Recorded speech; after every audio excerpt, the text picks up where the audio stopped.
Is a researcher who focuses on tribal rights in forests in the remote ecologically fragile regions of Himachal Pradesh.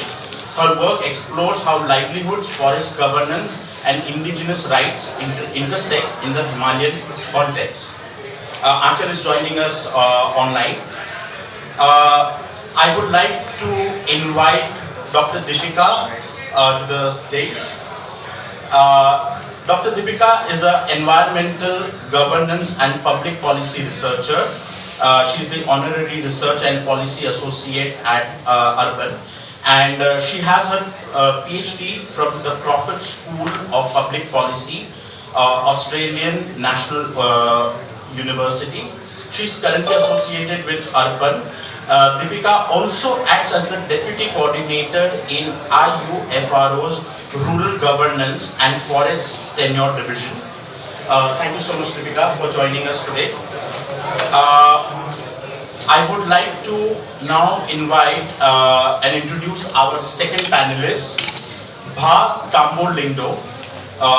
He is a respected community leader with decades of experience in forest governance and community institutions, and he is the founding chairman of the Sinjuk, the federation which implement the Khasi Hills Community Red Plus project. So a warm welcome to you, Tambo Lindo. I would now like to invite Shri Swapna Sarangi ji to the dais, please. Swapna Sarangi is a postgraduate from Tata Institute of Social Sciences and the Hyderabad Central University, and she has been working with Foundation for Ecological Security (FES) for the past 25 years to promote better governance and management of commons such as forest, water, land, and other life forms. She has been working with rural communities in Odisha to craft and strengthen community institutions for better governance. And our last panelist for today is Shaika Rakshi. Shaika, please join us. Thank you. Shaika is the Associate Director for Nature-Based Solutions at Fair Climate Fund India. She has over 20 years of experience working with national and international organizations on climate change, poor mitigation and adaptation programs. Her expertise spans natural resource management, forestry, RED+, sustainable agriculture and land management, and she has a focus on carbon emission reduction programs with smallholder farmers. So, thank you so much, all of you, for joining us, and also a big thank you to the audience for joining us today. I think we'll start with the paper presentation by Aanchal. So Aanchal, whenever you are ready to go. Namaste and good afternoon. I am presenting my book titled Between Carbon and Commons, Effect, RED Plus and Tribal Forest Rights in Himachal Pradesh.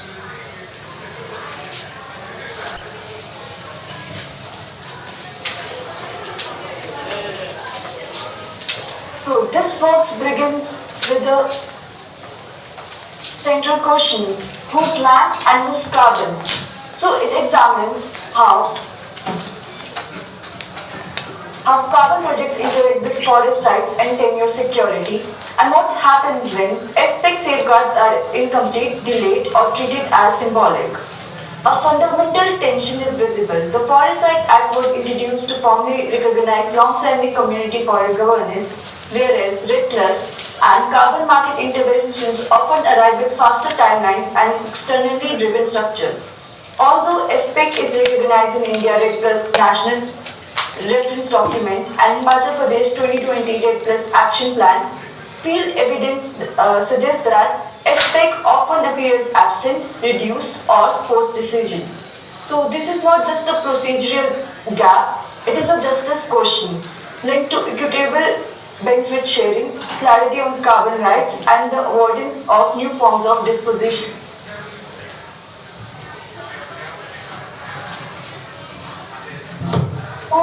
Who are the main tribes I am talking about? This research focuses on Lohali, Spitian and Kinnaury tribal communities of Western Himalayas. Their cultural livelihood and ecological relationships with forests, pastures and rivers are deeply embedded into this born and indigenous tradition. Forests are viewed not only as resources but also as ancestral and spiritual relations. A resident of Kada expressed it clearly. We belong to the mountains and the mountains belongs to us. Local governance systems such as Gram Sabha, deity-based communities, seasonal harvesteries, and irrigation councils continue to guide resource use. For example, in Koksar Rohal, willow cutting follows an alternate year cycle understood by each household and enforced through community rules. So what is the context? The Himalayan paradox. The two governance trajectories now operate simultaneously. First is the Forest Act, which is a slow documentation-based institutional recognition process led by Gram Sabhas, forest site committees, aiming towards community forest resource rights. And second movement is the carbon markets and RED Plus, which are externally designed, faster-moving project structures with timelines shaped by project deliverables and monitoring requirements. This creates a collision of global climate finance moves faster than recognition of community rights. RED Plus structures are imposed while FRA implementation is incomplete. Communities face overlapping governance, one that recognizes their authority, that is FRA, and one that can bypass it, that is RED Plus. So when pressures align, what happens to FTUG and the key safeguard meant to protect tenure? So FPEC, which is free, prior and informed consent, is a globally recognized safeguard that ensures decision making without coercion, before commitments and with a complete understanding. India formally recognizes, as I said in my introduction, FPEC and also Himachal Pradesh in 2020 RED Plus Action Plan. However, the challenge lies not in recognition but in implementation. The panel identified this as central to equity. Without meaningful FPEC, how can communities understand carbon ownership, negotiate benefit sharing, or protect their land rights? FPEC is the procedural foundation for justice in carbon governance. So, during fieldwork in Nipa village, Kinnaur, a consultation meeting was conducted after the project activities were finalized. When a villager asked, "Can we make changes?" the response was, "This plan is already approved." Such encounters illustrate the difference between informing and consenting.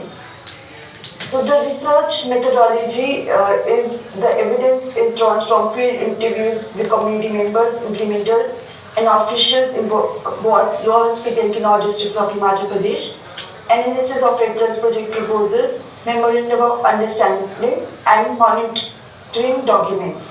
And third is examination of FRA provisions and institutional frameworks.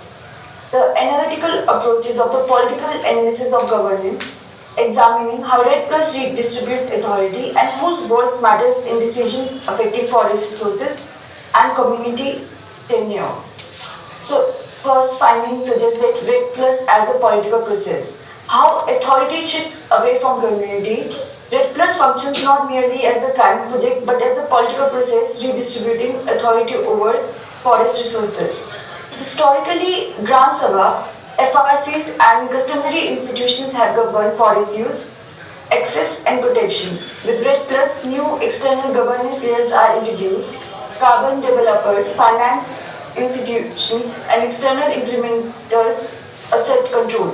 Project structures created parallel to or replacing the Gram Sabha authority. Decision making shifts away from customary use. Communities recast as beneficiaries or subjects. Without FPEC as a precondition before RED Plus structures are designed, communities lose agency in the process that redistributes authority over their forests. For example, in Morang Valley of Kinnaur, a no-take zone under project guidelines overlapped an existing deity committee rotation system. Villagers expressed willingness to collaborate but stated that their own system already prevented over-extraction. However, the external rule remained, symbolically retaining the committee but functionally displacing it. The second finding, the FPEC reality gap. The FPEC commitment versus implementation. Despite formal recognition in policy documents, field research reveals a systematic gap. And the three documented patterns are pattern 1, FBEC process is absent, where communities were never consulted about carbon projects on their forests. Decisions made externally before any communication. No opportunity to shape objectives or design. Pattern 2, token consultations. Consultations occur but lack meaningful engagement, inadequate information, limited deliberation time, and communities brought in after key decisions were logged, so there are no real influence on outcomes. And the third pattern is post-consent, meaning communities consulted after projects plans are already fixed. Consent becomes formal type of rubber stamping. No power to reject or reshape direction. Consequences are that community rights undermined, customary practices restricted without consent, land use redefined, project objectives override community priorities, forest rights recognition delayed while red plus proceeds.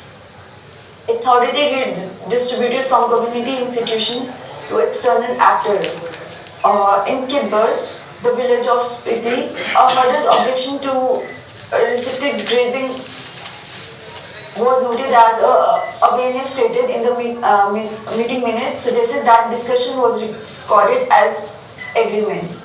So what gets lost? When FPEC is reduced to procedure, customary systems become secondary. The meaning of sustainable use shifts from local to project defined, and FRA implementation slows while REG plus progresses.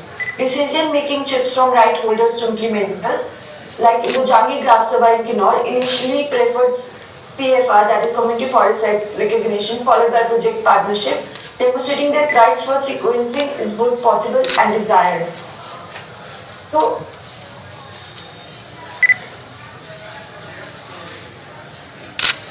these gaps are not inevitable, they reflect institutional choices. In Himachal, FPEC is often absent or post-decision and community authority shifts outwards. In contrast, in Sikkim, the Mamle Kamrang Community Redress Initiative embedded consent and design through Gram Sabha institutions, and FPEC was actively implemented during the design phase. Communities retained decision-making authority. The project worked through existing community institutions, and forest rights and carbon governance were aligned. For instance, in Himachal, the government signed a memorandum of understanding for the Seli and Meyar hydropower projects in Lahore before full completion of CFR mapping and the village level consent process, provoking large-scale tribal protests through Lahore Spiti Ekta Manch.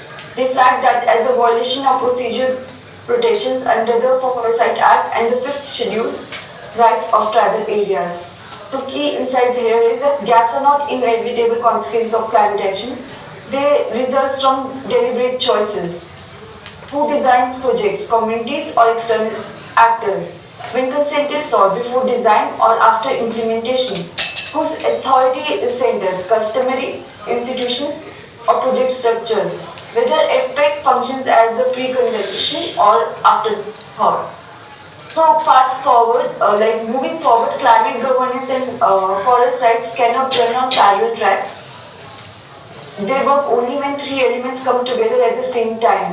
Like firstly, to secure the legal rights, the community forest right recognition, clear boundaries and functioning of Gram Sabhas provide the legal and institutional basis for any carbon commitment. Without this, communities negotiate from a position of uncertainty rather than one of authority. Second is FPEC as a precondition. Consent must be free, prior and fully informed at the design stage with real decision-making space and the ability to say no or revise. This shifts FPEC from a procedure formality to meaningful governance. Third is community-led institutions. Carbon projects must operate through Gram Sabhas, Forest Site Committee and customary bodies, not allowing them. When communities lead planning and monitoring, projects gain legitimacy, reduce conflict risk, and align with long-standing sustainable practices. Actually, can you, sorry to interrupt you, last minute or so if you can wrap up? Would that be okay? Yeah, sir. This is the last slide only. So together these three pillars create a model where rights from the foundation consent shapes the process and community authority guides the outcome. making climate action both effective and just. So India does not need to choose between climate ambition and community rights. It needs to sequence them correctly. Thank you everyone. Thank you so much, Achal. That was a very, very well researched and a very important topic that you have touched upon around FPIC within such carbon projects. And I would request you to stay here because towards the end there will be questions that might come also for you. But I think what Achal is doing is she's really setting the stage for all of us. While her research has largely focused around the FPIC processes, but it again comes back to that same question: whose carbon right, whose land right, and then consent becomes the next stage of it, right? Taking consent of those who have that rights, right? And unfortunately, as we all know, land rights somewhat we all understand, but carbon rights is not even defined globally as what really means carbon rights. So with that note, I will directly start maybe with Shaika. Shaika, as a person who has been into carbon projects, developing all sorts of NBS programs, can you help us understand and probably define for us what are carbon rights exactly?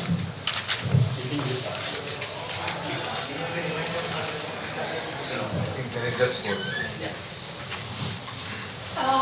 So I think what is coming out is carbon. I think a lot of people who are not in the carbon rights space do not really understand what carbon rights are. In the most simplistic terms, the one who's generating the carbon credits, the rights of carbon belong to them, and that's the carbon rights. But in the realm of the requirement of standards, the carbon standards, carbon rights has now become a parallel to land rights, and the reason being that it's so closely attached to whose land it is. And I think it's a very, very pertinent question as who owns the land owns the carbon, and hence the requirement to understand the land ownership belongs to whom. Even in private landowners, whether it is or in common lands or forest lands, who really owns the land? You can have carbon agreements for 30 years, 40 years, and you're allowed to do certain things, but you don't really own the land. So it's a very diluted understanding of carbon rights based on who's designing the project. Thank you so much. So can I distill, if I were to distill one line, that carbon rights belongs to the one who owns the land. Right. Okay. Now, following up on that, I know Dr. Deepika. Technically. Yeah, technically. Yes. Dr. Deepika, following up on that. However, land ownership is very diverse in most global south, particularly also in India, and we see overlaps of ownership of land and its governance, and we have this sort of a working definition which exists, that who owns the land owns the carbon. Can you kind of, from your research and your understanding of land governance and land ownership in India, particularly when it comes to commons, can help us decipher what are these different layers of land ownership in India, particularly with the commons, and where do you see carbon rights fitting into all of this? Thank you. I think the question again of what carbon, it boils down to the question of what carbon rights are. Is it about who initiates reducing or removing carbon from the atmosphere, or is it or does it mean that wherever the project is, whose land it belongs to? So in terms of tenure regimes in India, there are definitely lot of variety that we have. There are forest land, there are community commons, community forest rights through which community own their forests. There are private land as well. Like if you see in India, most of the carbon projects are either in private lands or in, like now I think Sikkim Forest Department have just kind of produced a feasibility report to understand whether carbon program can be initiated there. So majorly it's either on the private land or in the forest, state forest departments, forest area, like protected areas or other areas, wherever the state forest department kind of wishes to kind of implement these projects. And when it comes to commons or community managed areas, community pool areas, again the question, I think even Anjal kind of reflected a little bit on that, how it kind of dispossess the community from decision making, no FPIC is there, and many a times, in fact, there are statutory tenure systems where communities are organizing their commons, but they are not legally recognized that they have ownership of land. So how do you navigate carbon with tenure? And again, it kind of, as I think Anchal mentioned, that again, when RED Plus came in, the FRA process stalled because there was a lot of complexity of whose land it is in, right? So again, there are different tenure regimes that when we look at it from carbon rights or carbon mechanism, it kind of gets complicated. But if I talk about from a policy sense, so recently Government of India came up with the carbon credits trading scheme, and they have released, I think in March this year, they have released a mechanism, offset mechanism, where environmental and social safeguards are mentioned. However, the question of land, tenure, even in communities' participation in those carbon projects implementation or proposal are not mentioned at all. And how FRA again kind of plays a role in it is a big question that we need to kind of consider when we are talking about commons or community managed resources. Yeah. Thank you. I think taking your conversation ahead, where you said that one, at the Indian government level or the policy level, there is no clarity as of yet. Probably, hopefully, there will be some clarity moving ahead. But I think this brings us to a point where I would like to bring in Pa Tambor. Pa Tambor, can you hear us? Yeah. Yes, great. sir. Yes, super. So, Bha Tambor, like I mentioned, he is the founding secretary of the Sinjuk, the federation that leads the Meghalaya RED Plus program. Bha Tambor, can you kind of share briefly as to how did you navigate this question that you are trying to protect the forests under a RED Plus mechanism, which is basically commons, and carbon rights usually are with people who own the land, right? And so if you can give us some sense of how you navigated that, and also a bit of context to the sort of land rights within the Northeast context, because we understand that the land rights over commons within the Northeast have specific articles. So if you can also throw some light on that. Thank you. Thank you very much. Thank you for inviting me to the panel and speaking to all the fellow panelists as well as the audience. First of all, when we implementing this project for the last 14 years now, and when we are involving the community people, knowing exactly what we are doing, because this has been sanctioned by the UNO itself, and we also know that we are under the article, we are protected by the article 244 and article 275(1) by the Indian Constitution, that our lands belong to us, and we belong to the 6th scheduled area, where we are the ADCs as custodians, and the land belongs to people.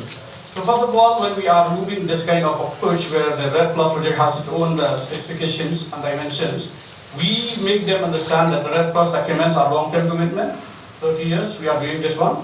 And we also, we are trying to, what we are doing is that we bring a clear picture, and we also see how the expectation of the people, the community people involved about the land management plans, which indicate that the land is under the protection of the project and what means the community members.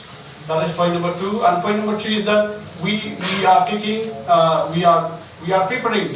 we are making the people prepare the mental and physical preparedness to compromise the old practice and adopt new techniques or blending traditional practices. I used to say this according to scientific dimensions, according to RED Plus approach. and the readiness to preserve forests and receptive, environmentally friendly changes. And number 4, also ensuring that activists who participate are past new leadership, because here our leaders or chief are selected or elected to life, till death, or sometimes in the tenure, in the term. So we are taking care of this, so that this should be taken from the new headman to the new chief, or the new headman or new chief, to introduce. This has to be taken along with them, not just when the headman is leaving the post, or the chief is died, then nobody continues. We take care of this so that it continues to the higher level. I like Ashana's presentation about FPIC. Before we introduce a project, we are fully implementing the FPIC right from the design phase. So this is what we are doing in our area. Thank you so much. Thank you so much, Bha. I think Swapnaji, kind of taking this whole thing ahead, land rights and now this new carbon rights are often treated as gender neutral terms, right? But probably they are not gender neutral. So what gender impacts do you see emerging from carbon projects on community lands and the issue of rights and ownership?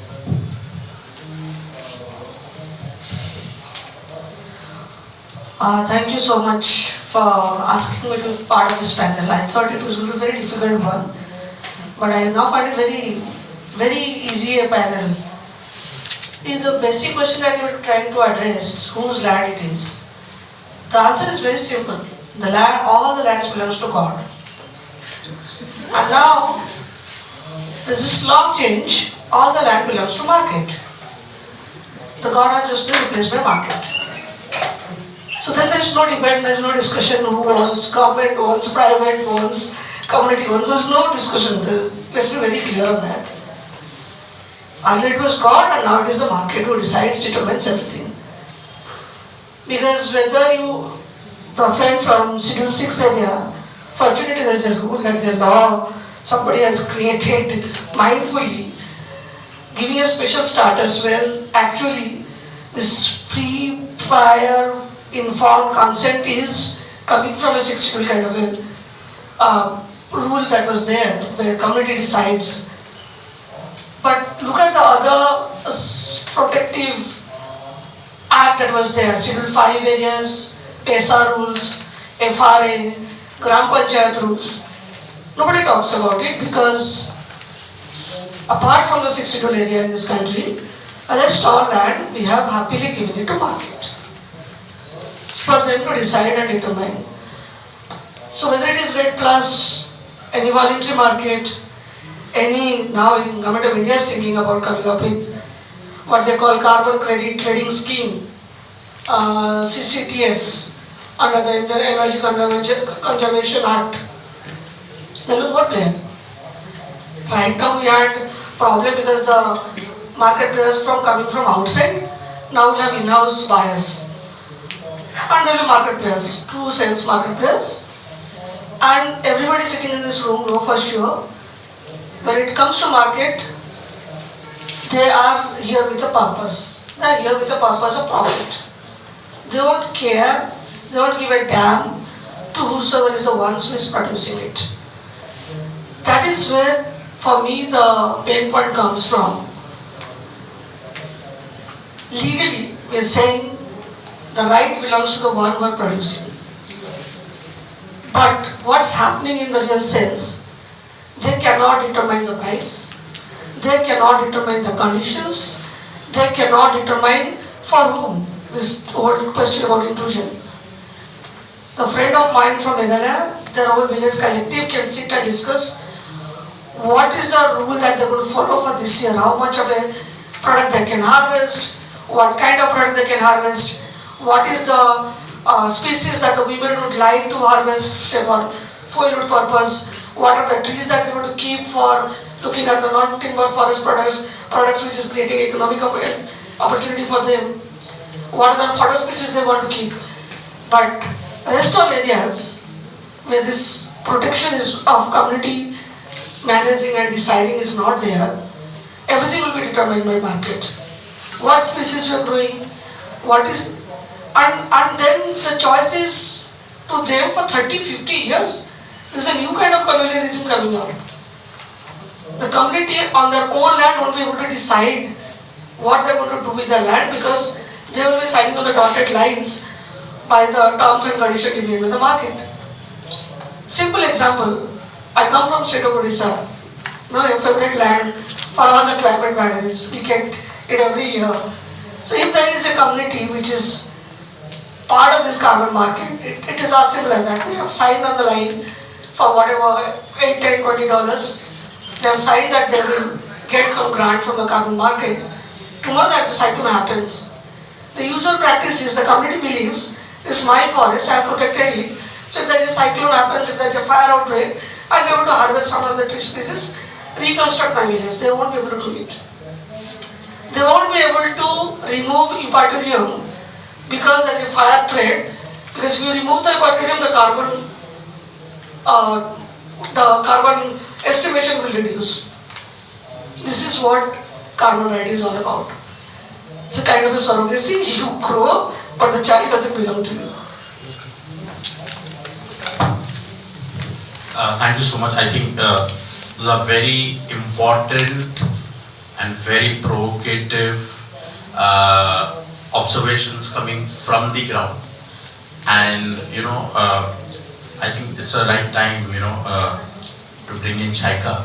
So Shaika, as a project developer, where you are somewhere standing on the one side between, like, there is the market which has its own demands for this priced commodity called carbon, apparently for some number came out there, and on the other side you have communities, you have grassroots organizations that are, it's a question about land, their rights and all. How do you navigate these questions of land rights and carbon rights vis-a-vis investor expectations? Trying to meet those big budgets, those estimated promises of carbon. How do you deal with this too?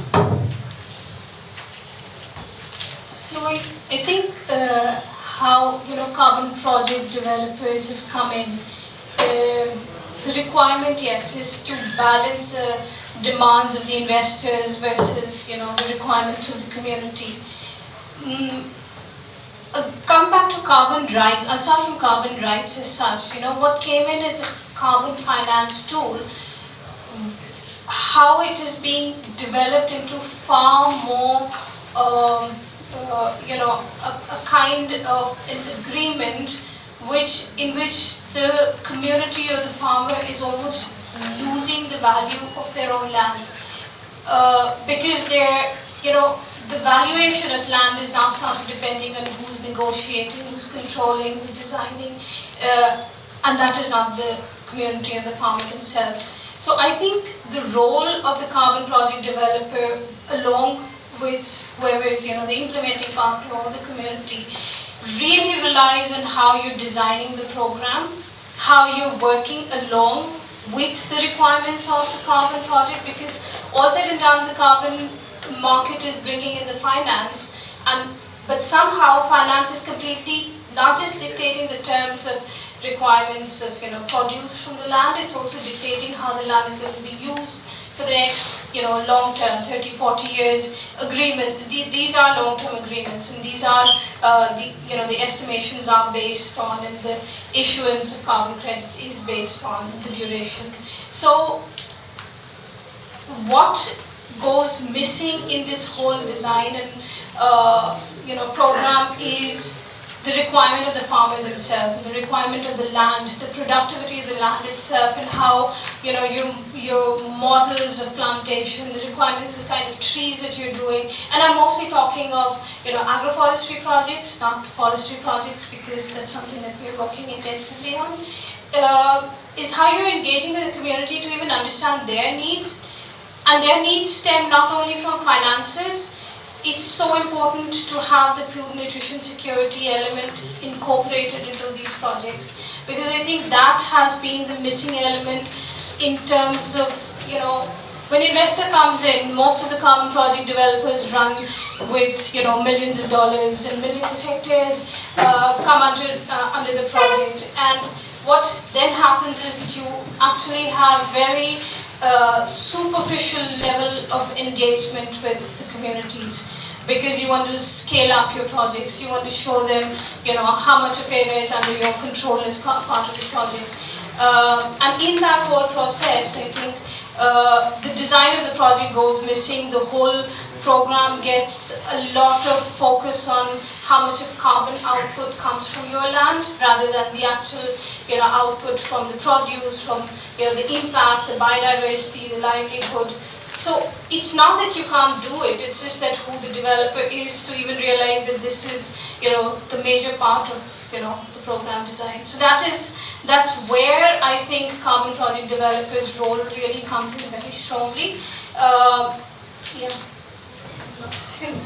Thank you so much. But I think, still, I believe, at least for me, and I'm assuming this on behalf of our audience, the question still begs some more digging as around the question of carbon rights.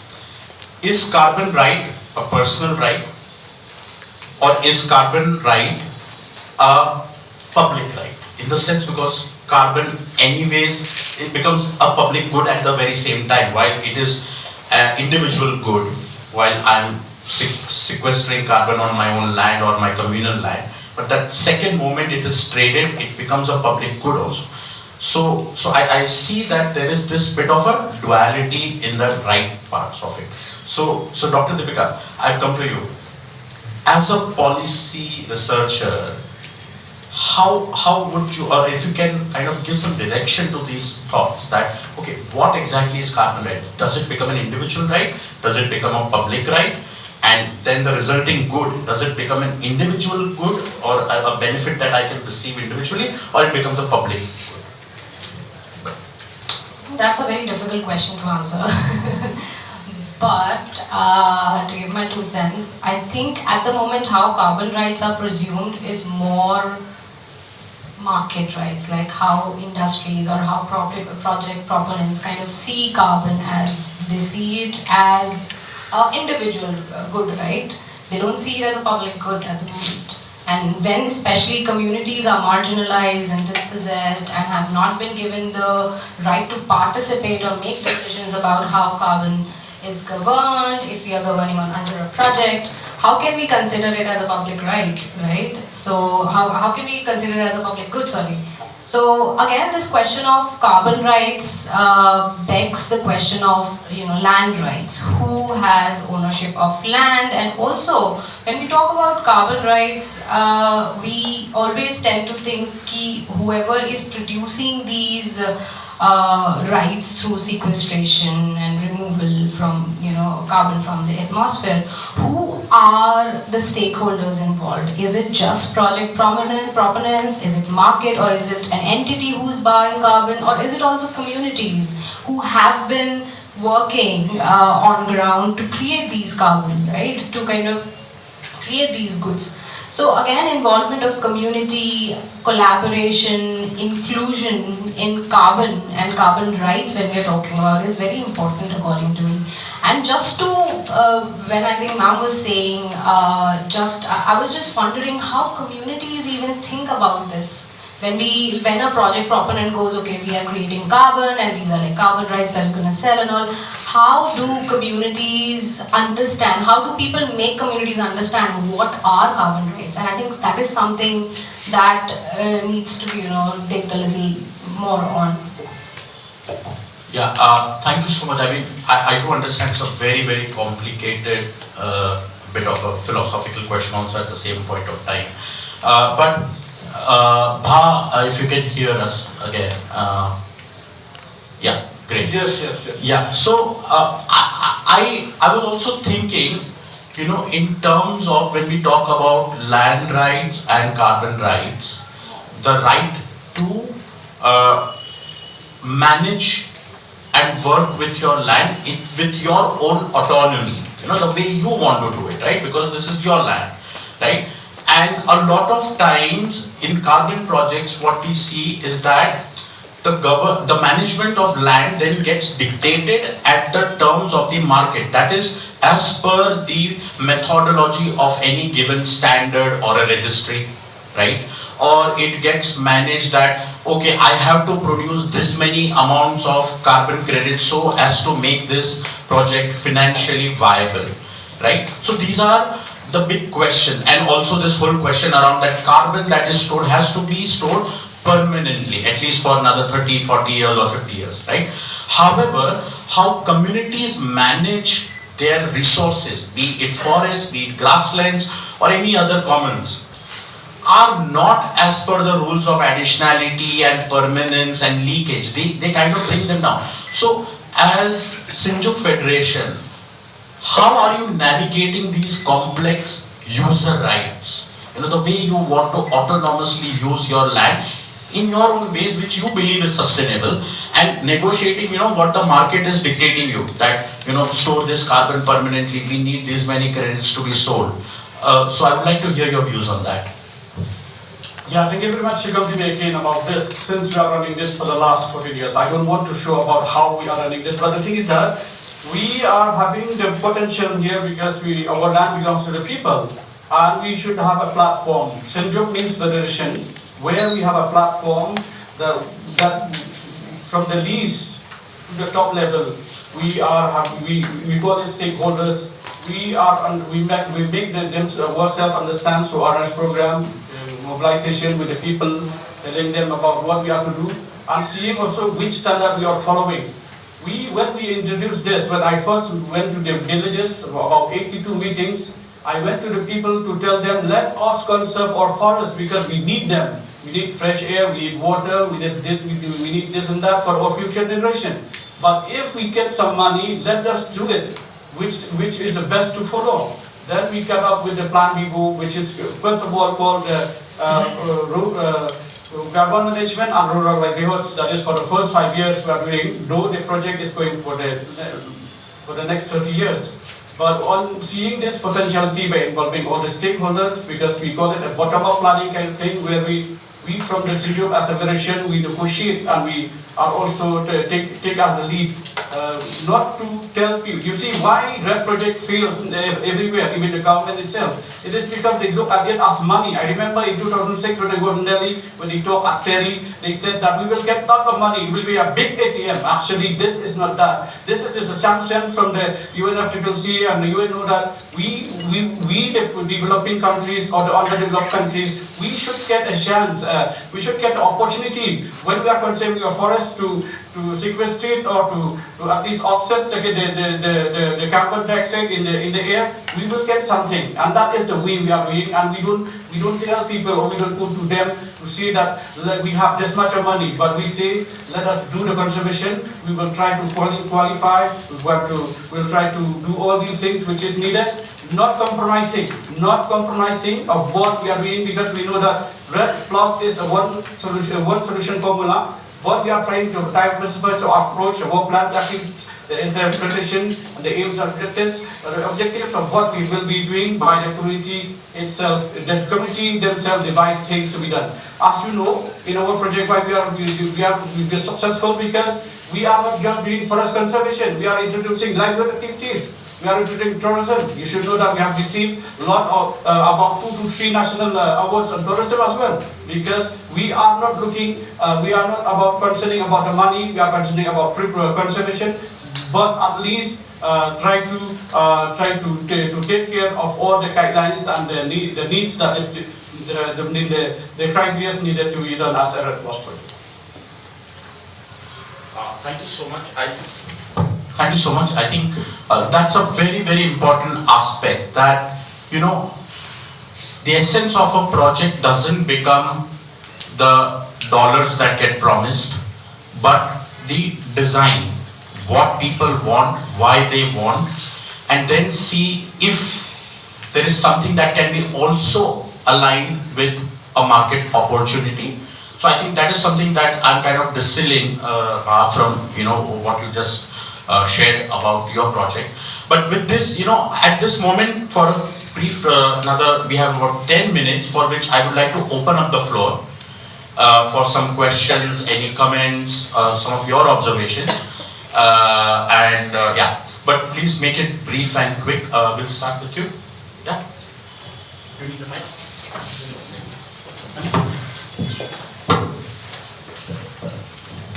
Thank you to Mr. Tambor. Could you quickly explain to us the ratio of the fund in your project for project developer, certifier, if broker is there, and the community? If you can tell us and how transparent it is. If every one of us can see your project agreement, or is something confidential?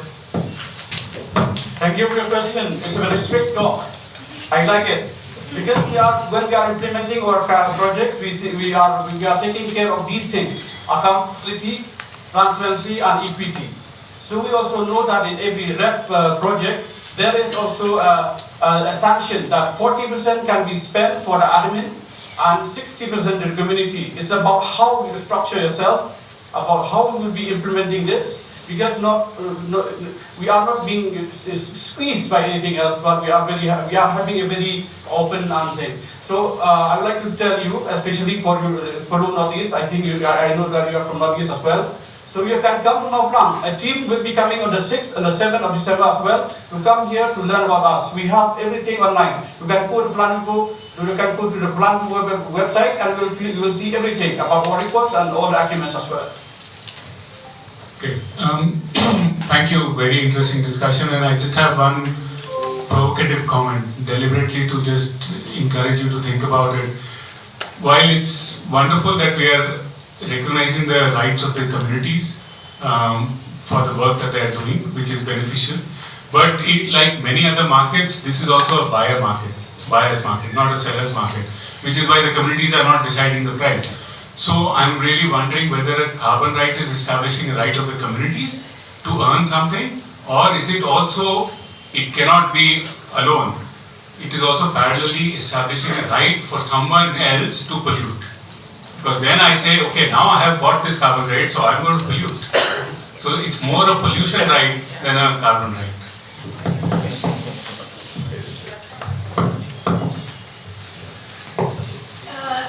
I think carbon rights, I would say, is definitely not the right given to them for polluting.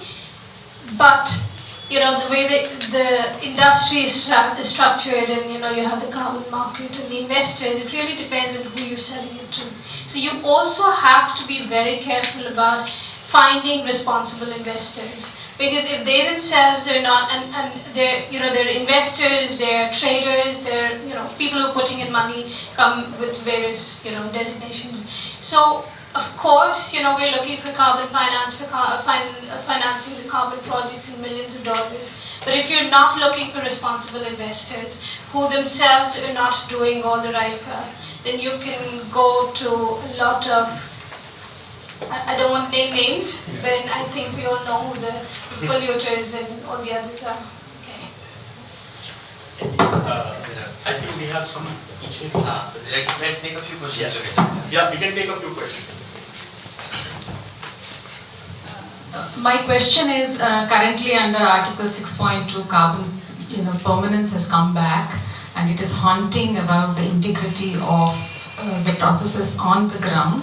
And so I think the role for us to step up is getting higher, and for the markets to focus on mitigation rather than adaptation is, I think, what do you call, a curse, So how do we do that is important. And there's also another actor coming into the foray with the thing that there is a good chance for risk reversal because of extreme events happening, and that the insurance market is trying to get in there. And I think so, which means that we need to step up our game too much. This is not enough. And also, I think there should be an advocacy around, can climate as an issue be addressed without people in it, So if it is only seen as a technical issue, then I think we lose a lot. So how do we do it is the question that I ask all of you here in the room and on the dais. And there was one usage of the word public good. I think carbon, credit is a public good, but the minute it got commodified, that is when it is no more a public good and it becomes a marketable product. So I think when we use the word public good, we should be careful. It's no more a public good, it's no more. I mean, you're pricing it, and so it becomes exclusionary. The way we spoke about how rights are being trampled, or constitutional rights being subjugated. I think so. We shouldn't use the word at all. I think in the carbon market space, it's no more a carbon good. Public good. Sorry. Yeah.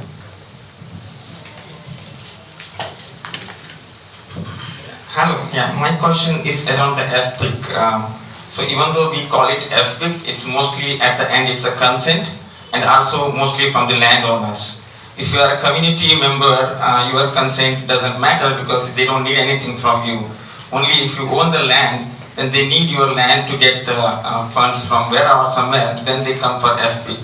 So how can you improve all these things? So to me, especially in the area where I work, these carbon projects is looking more like to please the Paris Agreement other than community or any other purpose. Can you also introduce yourself? Yeah, my name is Dr. Hegde. I'm from Karnataka, working on the coastal issues in coastal area. And second is the land tenure is almost like 40 years, passing to the two generations. So how will they decide the land ownership, and how will they get back the land, especially coastal wetlands and all. So all these, I think, conflicts are arising in our carbon project areas. Sorry, I'm Rajeshwari, and I'm associated with the FES.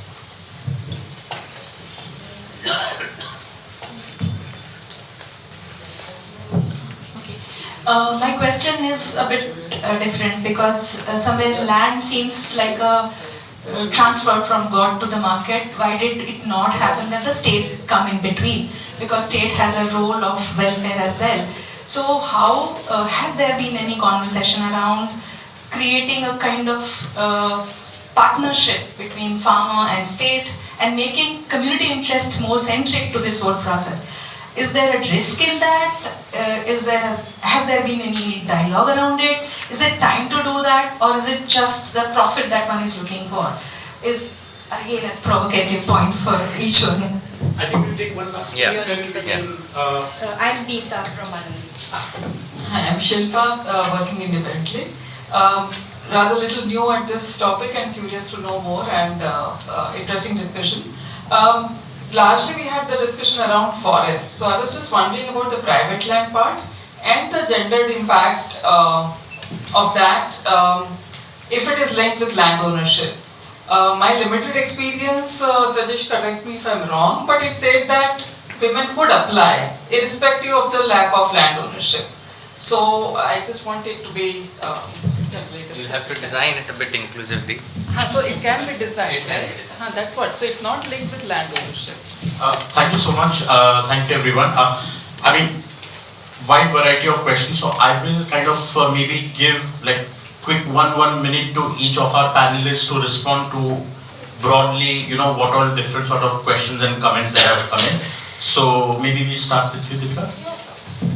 I think on the question, I particularly wanted to address that question on partnership and how community can be inclusive. I think the starting point is to empower community institutions, not just Gram Sabhas, but also, for instance, in Adivasi communities, if we are talking about like indigenous institutions at the hamlet level or the village level, there is a need to empower communities and to kind of work with the institution of their own, because that's where a single finger can become like a palm, and people collectively can decide on whether they want to be included in the project or not. Because many a times, as has been the case, FPIC had been just a consultation process, many a time had been bypassed, communities are not even aware what's going on. And they just know that, okay, they're going to get some benefit and these are the plantation activities perhaps that they want to do, and that's it. They many times are not aware of all these things. So first, for that to happen, we need to work on again how carbon rights are included, are very much in conversation with land rights. Is we need to work on implementation of FRA, Forest Rights Act, where communities who are living in the forest or do not have individual land ownership first is given them, and then how they can be empowered to govern these tenures and how to govern these forests. Second, PESA also comes in place. Panchayati Raj institutions are like really in a very poor state, and until unless those institutions are empowered, funded and encouraged to take decisions, capacity building is important. I don't think so community would be a part of carbon rights when we are talking about stakeholder multi-stakeholder engagement or partnership in that sense. So yeah. I think right now we're using land as a very homogeneous term. In India, land is very complex. Every state has its own, different land regimes, different user regimes, different kind of policies that have been enacted that make it even more complex for carbon projects and carbon rights. Then you may have complete ownership, you may have partial rights, you may have partial ownership, so it's complicated. So I think the first thing is to really understand who, the whole system. When you're doing a carbon project, it starts from that, and that's where the carbon rights comes in. Like right from the start, I said that whoever is generating the carbon credits, has the rights to that. But that again comes back to the fact that who owns the land to generate those carbon credits. Having said that, I think the entire carbon project design is the most crucial. It incorporates inclusivity, whether it's gender, it's communities, it's local governance, and how you incorporate that into the design, how you're incorporating the land itself into ensuring the regeneration aspect, the biodiversity aspect. And let me tell you, when we design carbon projects, the one thing that we've seen is for an individual farmer especially, carbon benefits are the most tiniest, minutest amount that the farmer, if you actually calculate it, the farmer gets from the regeneration or the restoration of their land. It is always the entire impact that comes from what he has done with that piece of land that's been regenerated, whether it's from the produce of the trees, whether it is to value chains, the restoration, etc. And how that valuation of land increases. In today's times, a lot of carbon project developers will actually, kind of dilute a lot of processes where the impact is not required. They're only focusing on certain kind of trees that have the highest carbon, outcome, carbon sequestration, and that's very destructive, not just to the project but also to the community. So I think a lot of it depends on the design of the program and project itself. Shaika, if you can quickly comment on the aspect of women farmers who might not have land in their name. Yeah, so I think, like I said, the ownership defines it. It could just be a man who has no rights of land, even the leased land, or say, for example, in Orissa you have the tree patta system, where you can practice it for generations down, can transfer it to generations down, but you don't. There's also a clause in that system which says that at any point the government feels that you're not doing something correctly, which is very vague, it can be taken back. So you don't have the ownership. So the same is with women farmers as well. If you don't have the ownership, then the signing of the carbon agreement is not in the women's name. But again, like Shajesh said, it entirely depends on how you design and the inclusivity of the program. And it's not that in a village, if you have 5,000 farmers and 200 farmers form, a part of the carbon project, the rest of the farmers should not be. So it really depends. Like it's a very regular designing of a development project in those villages. Yeah, this should not be quoted anywhere. That the state is becoming the market. Trust me. That is why we are changing. Viksit Bharat. We are becoming Viksit soon, and we will have more money coming from carbons. So, yeah, just some quick reflection. I will not say on anything on carbon, market, community, all of that is told. I'm a poor practitioner. I come from field. Very recently I was walking in a forest with a tribal woman who was at the age of 70, 80. Unfortunately she doesn't remember when she was born. She was really fragile. She was walking with me to the forest. I just asked her, why do you want to walk here? Even you are not bringing anything also. She told me that if I don't walk inside the forest, my food will not get digested.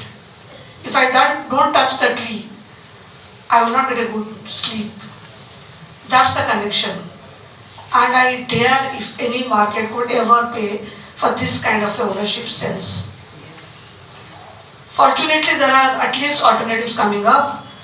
If it has to be given to for the carbon, for the climate, why can't we think about something like a payment for ecosystem services, where all kind of services should be valued, all these aspirations should be valued, all the care given by the community will be valued, all the kind of ecological services will be valued, and then the community will decide for which they would require a price. Will they require a price for the carbon, the nutrient, the water, the biodiversity, or they pick and choose because they are the ones who have done this.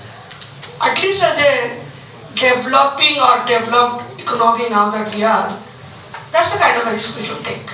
We should become the torch bearer in talking about our own model of payment for ecosystem rather than following a carbon faulty method, as we all now realize by this. Thank you. Maybe Ba and Achal, if you can quickly sum up. Achal is there? No, she left. Alright, if you can quickly sum up some of the questions and comments. Yeah, thank you very much for giving this opportunity again. And thank you for your all attentive listening to us. And you see, rent is a very costly affair. This is true. It's a costly affair, but I think it also has some positive impact about because these traditional customary laws sometimes they are frail. So by using these things incorporating, blending things, we can revive all those things. And one thing is that the Red Cross is a very good thing because we have revived two sacred groves here. Because as you know, when we are conserving a forest for 30 years, it becomes a good opportunity for making it a sacred grove. And as you know, sacred groves are places that people by themselves they have decided not to cut the trees and they will leave it like that, and it also helps to become a biodiversity paradise. It enhances biodiversity. And one thing is that if you want to extend or to take up your Red Plus project in your place, we have to come. And one thing that why we are so successful with this one, because we are doing this in inclusive participation. We have 50% women representation and 50% men representation, and all the people are from communities that they are implementing this project, and we don't have any problem even during the lockdown because our people we learn ourselves and we are making it ourselves. The only thing is that we will need only the pre-finance, which we have to choose the correct company. Thank you so much, Ba. I think 75 minutes is a bit too short to discuss a complex issue like carbon rights, land rights, whose land, whose commons, and all these very, very deep questions. But before we close in this session, maybe Sajesh, if in a minute, if you can just talk a little bit about what we have shared offline with people. Absolutely. Thank you so much. I'm Sajesh Gupta. We work at CGEM. We are trying to make this market work for communities in various ways. What we heard today was transparency, equity, integrity, and a comment that this is a buyer's market, not a seller's market. A comment about how communities need to be involved in better designing of the projects, and we at CGEM believe that this cannot happen this must not happen at a project level. This must happen at a standard level, at a principles level, across all projects. And most of the principles that we have in the market today about carbon projects are West driven to provide assurance to the buyers of carbon credits. They do not talk about accountability towards the sellers or the landowners or the communities at large. The paper that we shared with all of you is our first attempt to create principles that provide a guiding framework for any and all carbon projects in India. We are trying to aggregate suppliers like yourselves and the communities you all work with so that we have a better say with market actors, developers, buyers, etc. And this kind of structure can only work with all your support. The paper that we have shared has a QR. People who do not have QR, please scan it on the screen. What we are asking, so there was some work done by the panelists before they came to the panel. There was some work done by us previously. Now I'm giving you the work to be part of the responsible movement of principles in some sense. We are asking for your suggestions, comments, advice on these principles so that we can make it a bit more exhaustive and inclusive. These principles have been framed particularly from the point of view of what has worked in the world, where communities have actually gotten the benefits of such projects, after conversations with project developers, after conversations with NGOs, communities, farmers, etc. And all of your opinion would help us a lot in building that. In terms of how it would, how we will make sure that the principles are accessible and given as a guidance to developers, we are also developing a platform to enforce these principles, to make sure that only high quality community-centered projects in which these principles are applied come to the market, and through a centralized plane of sort, of which everyone in the community would be an owner. So would welcome a lot of comments. We are also looking for active reviewers. If you know anyone, please do let me know. Thank you, Suresh. And I think no session can end without thanking our esteemed panelists, those who are here, and my apologies for reaching out to everyone at the very last moment. But really, thank you so much for coming down. Also, thank you to Aanchal and Tambor for joining us online. I think, can I invite Naveenji to present a small token of thank you to, so Naveen bhai is the reason why, CGEM in some sense exists, and, he has nurtured CGEM. So, yeah.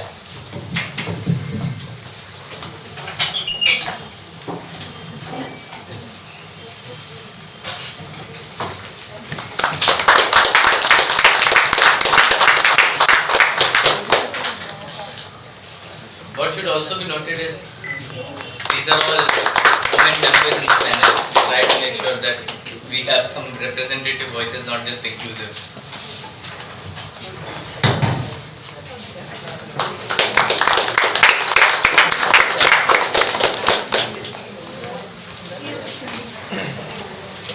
Can we have a last picture?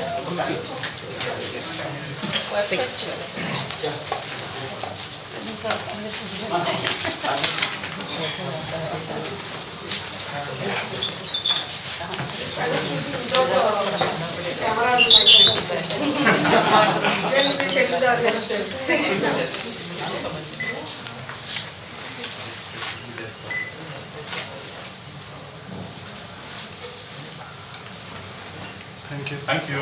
Thank you, everyone.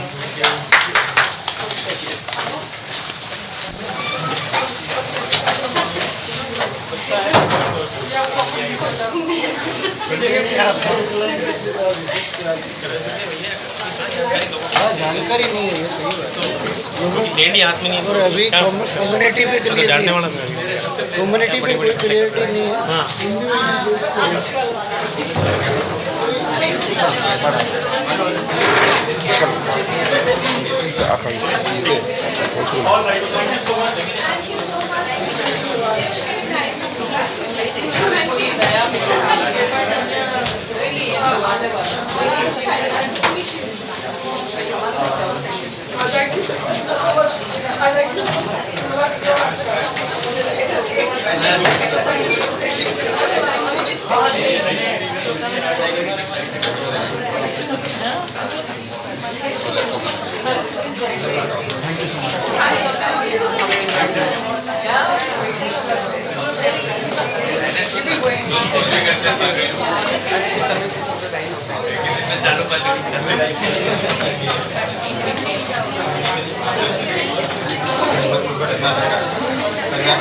उसमें दिक्कत नहीं है problem है idea pad चाहे idea pad 2 idea pad 5 सब में ये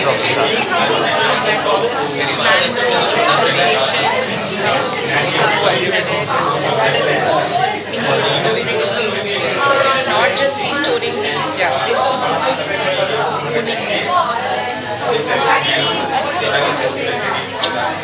Question: if this is so profitable, why state tax?